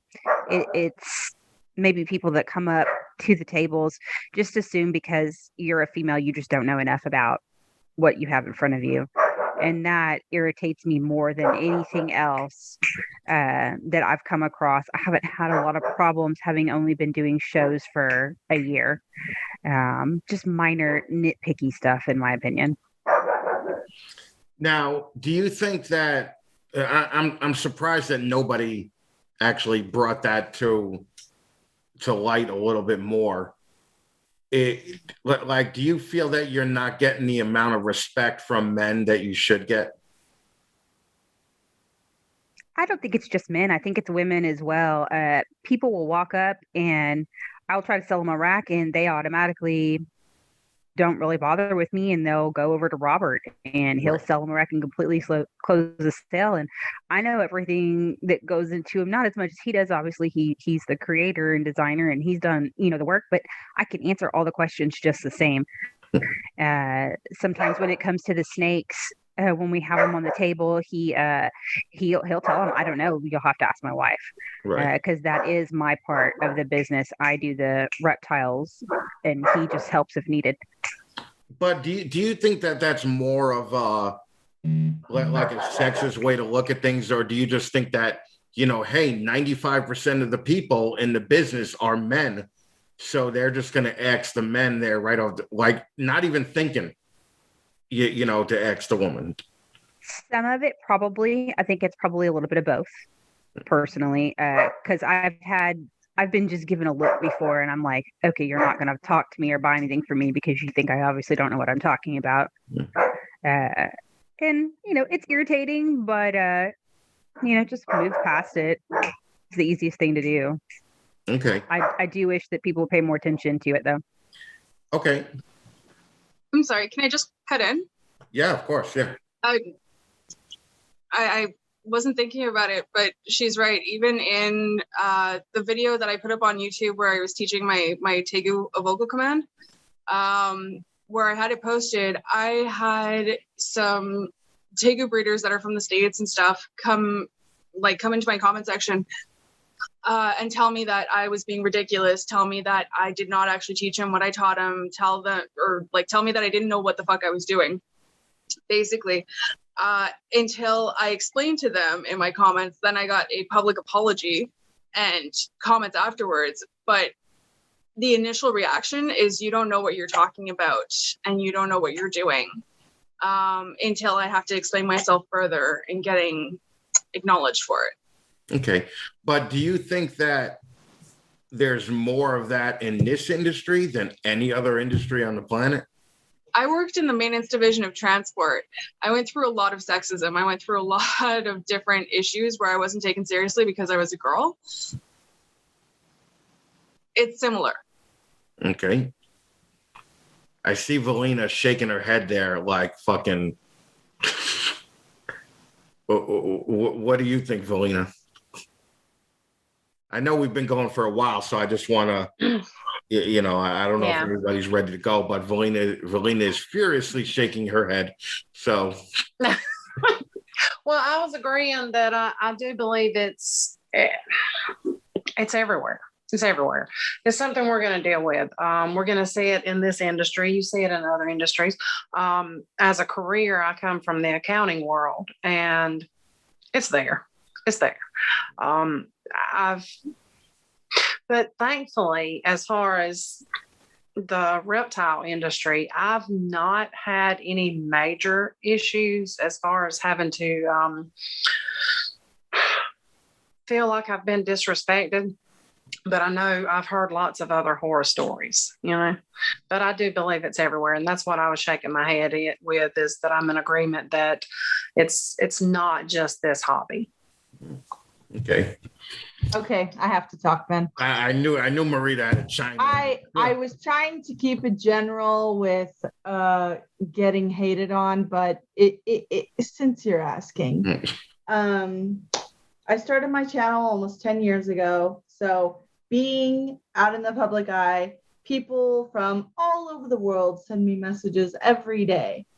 And the reptile and invertebrate hobby are male-dominated hobbies, which means that people make assumptions about who the authorities are.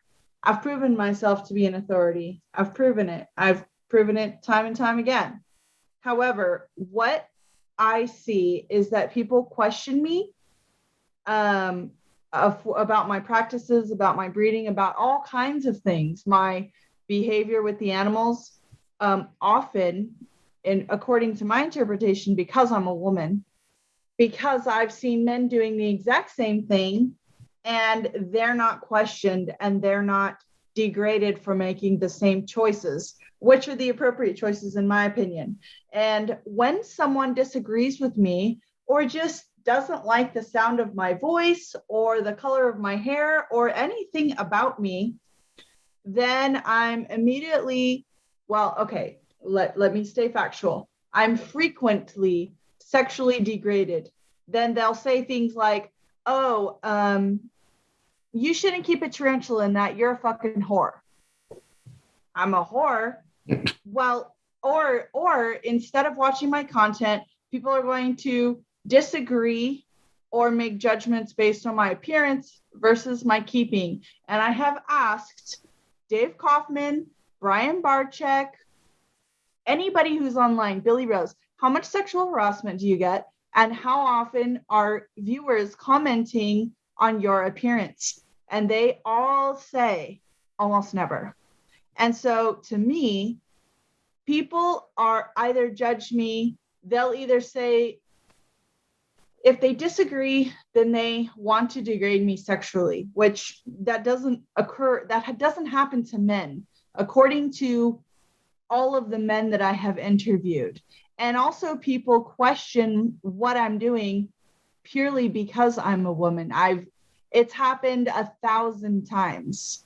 And so I feel like I can just combat that by not going away, keep kicking ass, and basically just not interacting with those people. Once in a while, I make an example of one or two of them, but for the most part, I just don't even allow them to exist in my world.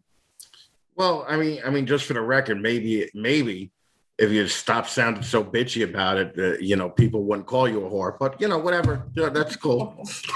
Right. Shut up, whore. It is what it is. Shut up, whore. If anybody's bitchy, it's you. Yeah, no, I will 100% agree with that. So, I mean, Chris, how many sexually explicit photos, unsolicited, well, I'll throw that in there, unsolicited sexually explicit photos do you get in your Instagram or your DMs? I wish I got a lot more than I did. Are you kidding me? Okay. How many disgusting unwanted photos do you get? That's what she's asking. Well, every now and then a fat chick will send me a picture, so I see what you're saying. Relax, I'm kidding. But if you mean that I've ever gotten pictures of cock in my email. That's what we're asking. Do you get dick pics? No. Nobody wants to see that. Listen. Believe me, guys. Nobody. I'm telling you, that you can't be a guy and have a phone with a camera in it and not take a picture of your dick. Everybody's husband here. Wait. You can take the picture. Wait. Take the picture. I don't care, but don't fucking send it to my inbox or mine. Obviously, none of you guys look. None of you have dicks, and when you take a picture of it and it looks really good, you want to send it out. All right, you want to show people. Right? I mean, go for it, but don't send it out to everybody. I mean, come on. Maybe that's the problem. I usually mass email. I CC a lot. You send it to all contacts, and we're like, I just do it. Like, okay. But everybody like in this room, like all of your fathers have pictures of their dicks in their phones. Just so you know. Probably. No, probably. They Sorry, do. Dad. They absolutely do. It's what happens. But what are you gonna do? What are you gonna do? I wish I got more tit pics. You know.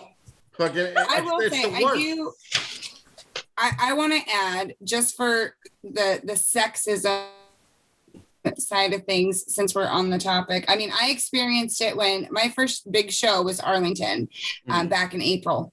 And I got to meet some of you. And I wanted to buy 2 different snakes. 2 different breeders had them. And one wouldn't talk to me at all.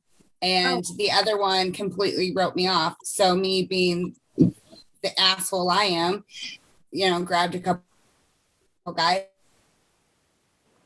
Hey, I'm interested in this. I'm interested in this from this person. Go see if they'll talk to you about selling it. Because one of the people told me that, they already sold. They forgot to put sold on it. And then, so they did. And sure as shit, it was for sale. What? And the other person, they'd make a deal. I mean, it happens. It does. But, there's also, if you take this specific show, and this was my point to all the stupid haters in my damn comments of, if a woman, if I post a nice, pretty photo of myself, other women will say, if I post it, women will say, oh, it's empowering and go you and embrace yourself. But Chris is giving us this platform, and I have to say this. Yeah, he's a dude, and he's sarcastic, and he's an asshole, but I love him. But we love him. He's our asshole. Chris. But if I was to be host, if I was to host this show, would these women be coming at me for saying we're hot chicks? No. So there's still, women can be sexist too. And I see it everywhere, and it pisses me off that Chris gives us this platform and gets a dick. Yeah, no, it's ridiculous. I get it, but also I realize, and I think that I think Marita realizes it too, because I think she's the only one that heavily does YouTube. Once you say something, you lose the ability to control it from the way it enters people's ears. So just because like, it's funny because I saw this meme on Facebook that somebody said, I hate oranges. And then the comments were, well, what do you mean you fucking hate oranges? Do you hate apples too? You must hate fucking apples. Do you hate cherries? You fucking cocksucker. You hate cherries. That's what happened this week. That's what happened this week. Yeah. Literally. Yeah. It's just, but fuck them, really. I mean, who cares? Fuck them. My hope is that at least you 10 people get a little bit more respect, and then we grow it from there. So and honestly, as a dude, I can't see Meghan going up to a table and dudes ignoring her, because there are so many horny reptile people in this fucking business that if any of you women walked up to a table, they would be all over you trying to sell you something. So I just don't get that part, and especially with the people now who are dumping so much money into ball pythons now. There's women dumping as much money into ball pythons as guys ever were. And I got to tell you, it's so much easier to go to a woman for advice on husbandry or anything like that than a guy. It's so much easier. So we're nicer. Can I ask this to the other women? So when you sell your ball pythons, for those of us who have been selling them, do you often get back the response that I get from guys, which is, I have to ask my wife? Oh, Because yeah. I know I've never used that line. Yeah, all the time.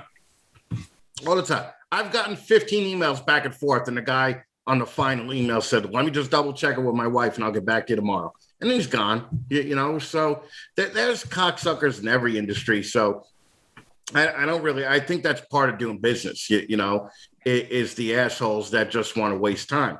But it's, it is what it is. It's not going to stop. I mean, we're not going to stop the assholes from treating you guys different. What we're going to do is maybe show the assholes that you have more experience than they do. And maybe next time you go to a show, they'll fucking, you know, be a little bit nicer to you. And I want to do that 10 girls at a time, you know? So, because you're not going to get, you know, like you're not going to get an attitude change by Tuesday. You know, it's going to take fucking years. So, but I also think that you can't demand respect in this hobby. Like you could demand respect in life, you know, you should be nice to each other all the time. But if you're in this hobby, like, hey, you've been keeping 4 ball pythons for 2 years. How much respect should I give you? Should I give you as much respect as I give Justin or Miguel or Liz? You know, how much, like, fucking work and earn your respect. And everybody that demands it will never get the respect. No. You know, like anybody who's this is what happens when you spend your whole life getting trophies for coming in 8th place. Okay, this is exactly what fucking happens. What's that? So, well, it's those people who are "what about me" type of thing. Let's play fair. And Yeah. Fucking cunts. That's all I'm saying. Anyway, all right, real quick. We're going to go through you real quick. Just a 1-word answer. Meghan, biggest influence.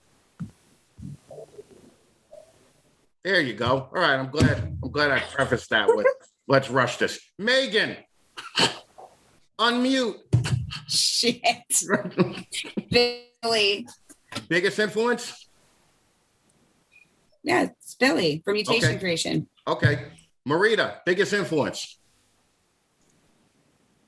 Okay, don't slap me. My husband, because he was into don't hate.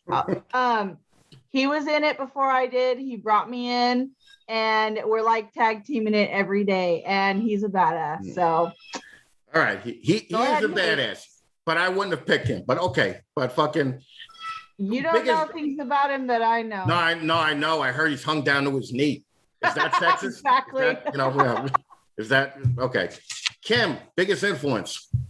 I want to say Chris Ward and Brittany Gobble. Oh, are all you fucking Canadians gonna pick other Canadians? Really? Okay. Fucking. Brittany's All right. from Tennessee. What do you mean? Yeah, no, but you had to throw in Ward, huh? Okay. I have to. I have to. No. Ward is a good guy. I like him. Yes, he's a good friend. Valina. If I gotta pick just one, I would have to say Brittany Gobble. All She's right. at the top of the list right now. Yeah, she's a fucking. She is a. She's gonna be thrilled when she watches this. Amazing. Heidi. Tracy Barker. There you go. Fucking Yes. Heidi just going old school on everybody. Yes. Okay. Love her. All right. Emily. I have to say Breezy Reptiles, but also because he got me into it, but also the person that actually really got me into it before Mike would be Mark Bond, and he's at Bond's Pythons. Right. Okay, cool. All right. Mark is going to be happy about that. Maria. Yeah. So my answer is going to be Michael Berardi, which no one knows, but that's the hole in the wall mom and pop shop that started it all for me. Okay. Liz. Mine's gonna be probably pretty typical, but probably Kabolka. He's just helped me out. He's answered lots of questions, got lots of really nice snakes off of him. But other than that, not necessarily on the snake side of things, but JT. I mean, he's just an awesome dude. He has helped us so much in the business aspect of things, and just I don't know. He's been a rock for a lot of questions and a lot of different things that we've gone through. We've been with Chip for about 5 years now, and he's just been a huge supporter and influencer in our business. Yeah. JT fucking is the man. and Kabilga, two sponsors. So good for you. I know. I was like, Alex.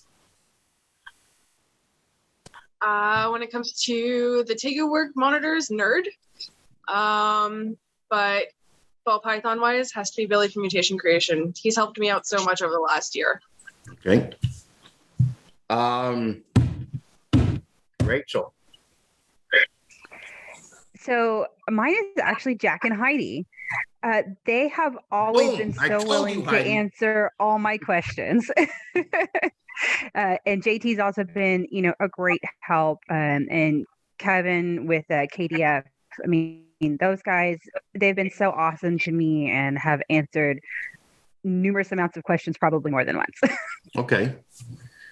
All right, we're gonna close this out now, and but I want each of you to say something nice about another one. Okay. So, Marita, say something nice about Valina. Are you kidding? Those curls. She's incredible in so many ways. Oh, okay. First of all, I say something nice about her, and immediately you go to how she looks. All right. Isn't that a little ironic? That's all I'm saying. All right. So yes, Valina, you have lovely curls. Say something nice about Marita. Marita is a kick-ass. She just exudes power and confidence, and she is just obviously a goddess in her own right. Oh, all right. Maybe we could work on the bitchiness. Would be better. But okay, cool. No, actually, Marita and I have been friends for years now, right? We've been friends fucking forever. Since the time you ignored me in Arlington. Yeah, we've been in love since then. I'm just saying. Like Marita says that she was standing right in front of me at the table. Yeah. And I'm like, well, most people say hello and they just don't stand there like you just won third place at the Special Olympics. No, he couldn't unpeel his eyes off of this tall blonde. So I was like, all right, I get it. That's cool. I'll just go interview someone else. And I did. That was Erin. She was the one from Conroe. So, all right, Emily, say something nice about Liz. Who? Liz. Okay, sorry, our internet connection freaking sucks. Liz is amazing. I love Liz. Every show at Arlington, I see her and she makes my day. She runs up and hugs me. She's one of the sweetest people, easiest people to talk to. She's a great person. Okay. Liz, say something nice about Emily. Emily has the biggest heart of anyone that I think I have ever met. She is so sweet, and all of her foster care. I used to foster. I know how hard that is. Don't look like that, Chris. It's a lot of work, okay? It's a lot of work. No, I was looking at the list. Relax, right? It's a lot of work, but yeah, she's just so sweet and has such a big heart, and I just absolutely adore her. I could have met Emily at Conroe, but she decided, fuck it. She was too good to come to Conroe and hang out with me. I cried on FaceTime. I couldn't even see y'all. It killed me. I wanted to go so bad, but I had 5 fosters and our 4 dogs. I'm like, there's no way in hell I'm spending $1,000 to board these so I can go somewhere for a weekend. Okay, so that's what I'm worth to you, $1,000. I'm sorry. Okay. Got it. No, I'm happy that there's a number involved. Alex, say something nice about Rachel. Rachel is fantastic and poppy, and I love how resourceful and creative she is. Like making those signs out of the PVC and everything. Yeah. I already bought 2 from her, or I am buying 2 from you. Okay. She's made them already, I think. Okay. Except for the venomous one, I have to get it cut. Yeah. Okay. Rachel, say something nice about Alex. It has been so amazing getting to talk to Alex back and forth. We have our own little chat, and watching her video with the Tegu was absolutely amazing. She did that. Cool. And she's beautiful to boot. Yeah, fucking you guys are all like, fuck, you guys are way too hot. Like I can never get this many hot chicks to hang out with me in real life. So I appreciate it. Kim, say something nice about Heidi. Oh, Heidi, you know what? You've been a big inspiration. I knew about you before you and I even met. And I've been very grateful that we've been able to become friends. You're knowledgeable, you're beautiful, you're shy like me, which is really funny because we've been laughing about this for days. I love Heidi so much. And thank you, Chris, for introducing us. This has been amazing. Let me tell you something. The first time I met Heidi, she was horrible. During the interview, No. like horrible, like fucking. In my defense, I was thrown into that. Aaron physically drugged me to your table. So Yeah, I basically told her that she sucked right during the interview. I told you before it started that it was gonna suck. Oh, Heidi, say something about Kim, because Heidi is like a rock star now, and she did 15 minutes, and she, she's killed it tonight. So say something nice about Kim. So Kimberly, I absolutely adore your sense of humor. Thank you. I was like Facebook's talking to you and peeing my pants. Like, yeah. So Okay. Meghan, say something nice about Maria. So I just met Maria like through this. So what I'll say is this chick is a true badass. Yes. All of the different things that she's into and that she does is insane. And I am beyond impressed. Yeah, no, I agree with you. Maria, say something. And can everybody stop with the whole, that's so gay, right? Can we not do that? Okay. Listen here, Chris. We'll do what we want. I'm just saying. Right? You created this. I will mute all your asses, okay? Go ahead. It's your podcast. Like, Right. what do you have our own group You chat. should I all was just gonna leave. say we started we a all chat jump out, without like, you, fine. and it's Yeah. never going to die. Okay, good. So you guys could annoy each other. Okay, well, anyways. Yeah, say something nice. Say something nice about me. I'm going to be the ironic one for this podcast and jump directly to looks because she's fucking hot. Yeah, right? First of all. Yeah. First of all, even if she kind of looks like a still figure half the time, she's definitely got the modeling thing down good. But same boat. We just obviously met because of this, and it's been a great experience. You seem really passionate about everything that you're doing, and I love to see it. And I hopefully will be able to see you produce many clutches and get successful with it. Oh, thank you. Okay, fantastic. All right. That's really it. I mean, we're really done.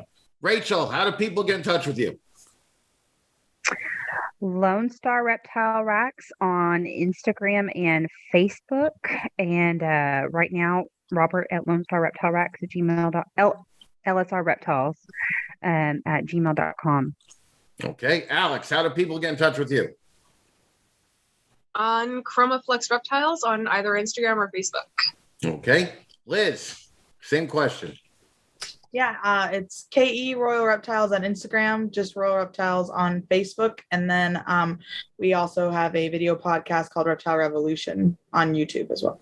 Okay. Maria. Endbringer Exotics on Facebook, Endbringer _Exotics on Instagram. But if you're actually trying to contact me for whatever reason, just find me on Facebook, Maria Matticola, because I really don't check the other ones as often.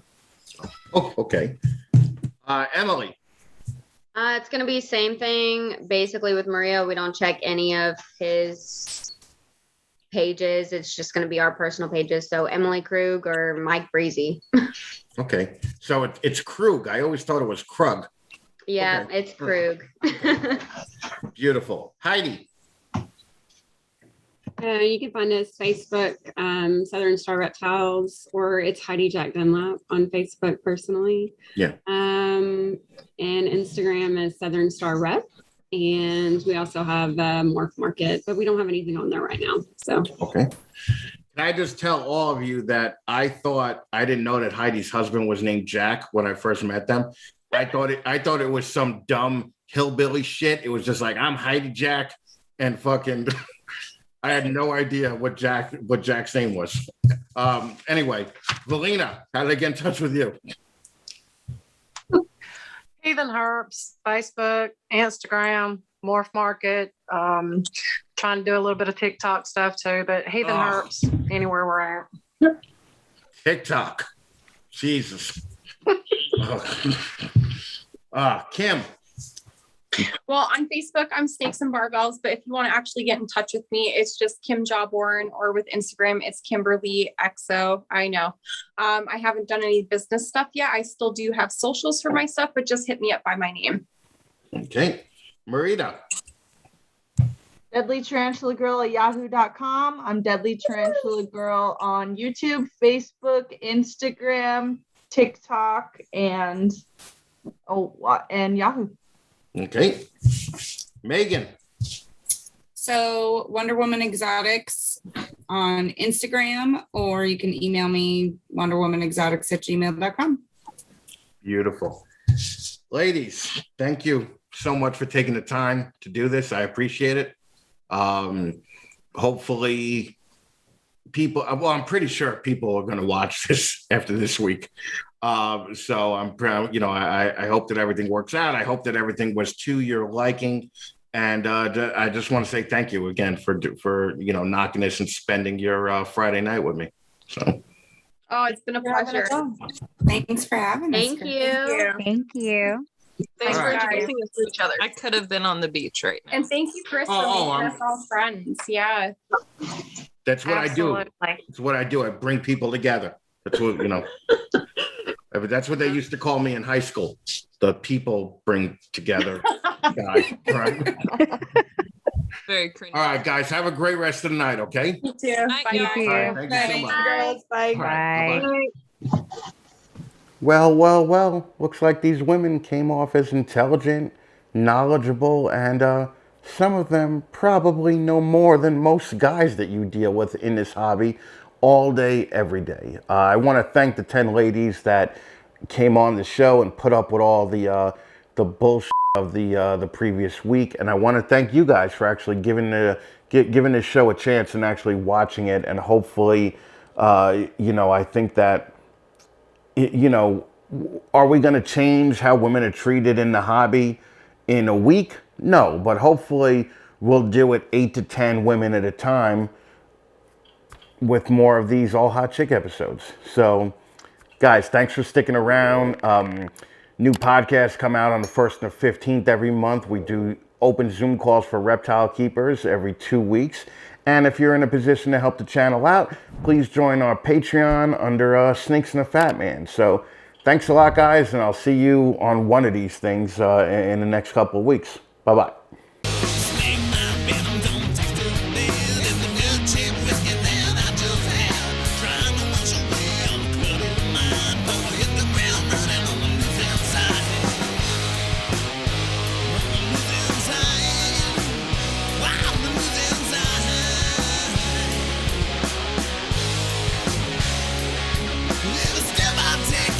Ready